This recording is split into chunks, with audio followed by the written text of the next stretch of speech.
নবী সাল্লাল্লাহু আলাইহি ওয়াসাল্লামের জন্মের আগেই তার বাবা চলে যান, ইতিম মুহাম্মদ সাল্লাল্লাহু আলাইহি ওয়াসাল্লাম। তার মা আমিনা 6 বছর বয়সে ইন্তেকাল করেন। সিচুয়েশন বুঝতে পারছেন?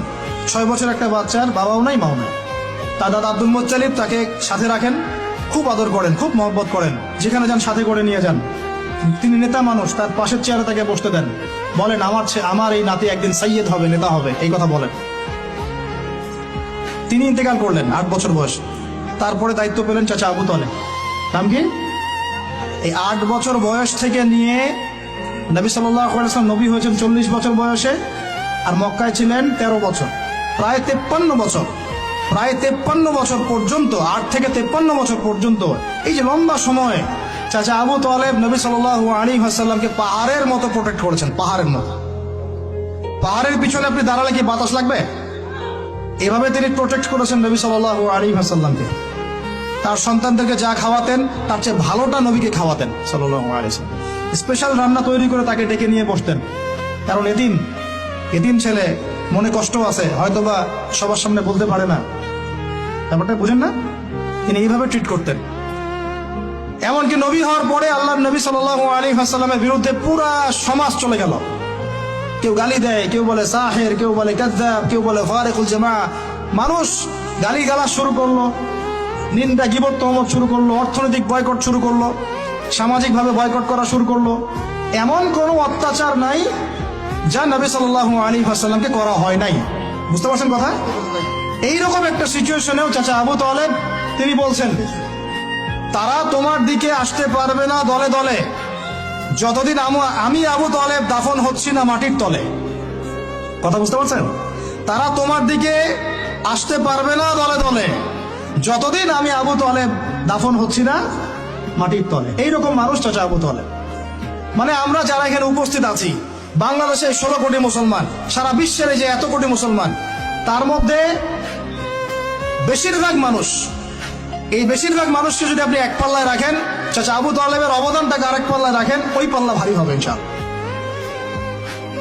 কিন্তু শেষ পর্যন্ত চাচা আবু তালেব কালিমা লা ইলাহা ইল্লাল্লাহ করতে পারলেন না। কথা কি বুঝতে পারতেছেন ভাই? নবী সাল্লাল্লাহু আলাইহি ওয়াসাল্লাম বারবার বলতেছেন, চাচা খালি একটাবার কালিমা পড়েন, আমি আল্লাহর কাছে আপনার জন্য সুপারিশ করব, আমি আপনাকে জান্নাতে নিয়ে যাব, চাচা খালি একটাবার সাক্ষ্য দেন, শাহাদা দেন। হলো না।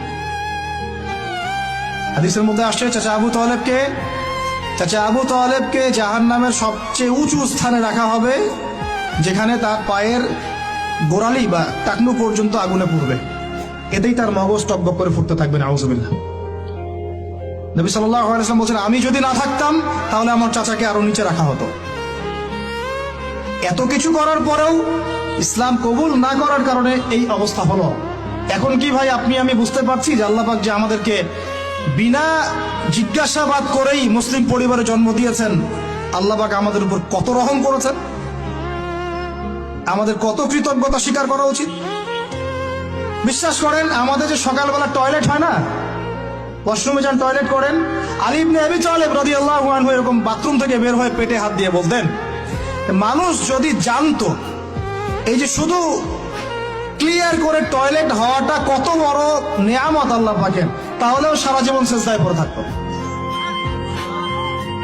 আমরা এগুলো বুঝি না, শ্বাস নেওয়ার নেয়ামত বুঝি না, পানি পান করছি, পানি আল্লাহ পাক দিয়েছেন, এটা নেয়ামত বুঝি না, গরম পানিতে ওযু করে আসলে নেয়ামত বুঝি না, সুস্থ আছি নেয়ামত বুঝি না, প্রত্যেকটা অর্গান ভালো আছে শরীরের নেয়ামত বুঝি না, রক্ত চলতেছে নেয়ামত বুঝি না। আমরা আল্লাহ পাকের নেয়ামতই বুঝি না, শুকরিয়া আদায় করি না। আর ওই যে কালিমা লা ইলাহা ইল্লাল্লাহ আল্লাহ পাক পড়ার তৌফিক দিয়ে মুসলিম বানিয়েছেন, এটা তো মোটেই বুঝি না। কত বড় নেয়ামত আল্লাহ দিয়েছেন আর কত ইহসান আল্লাহ করেছেন।